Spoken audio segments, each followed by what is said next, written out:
Is your mindset holding your business back? Here's how to shift it. If you are an entrepreneur and you need to unleash your full potential, I'm a serial seasoned mindset reprogrammer. And in case you don't know me, my name's Nicole Petschek.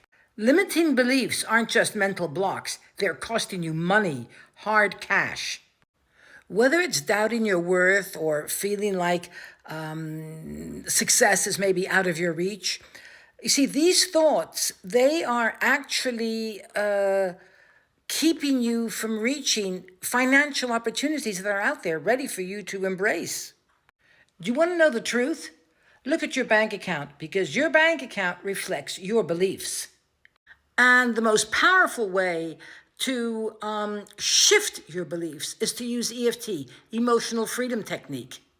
It's a simple tapping method that rewires your brain to release the emotional baggage that's sort of attached to your limiting beliefs. One of my clients was just stuck. She kept on undercharging for her services. And after a few sessions of EFT, she raised her prices.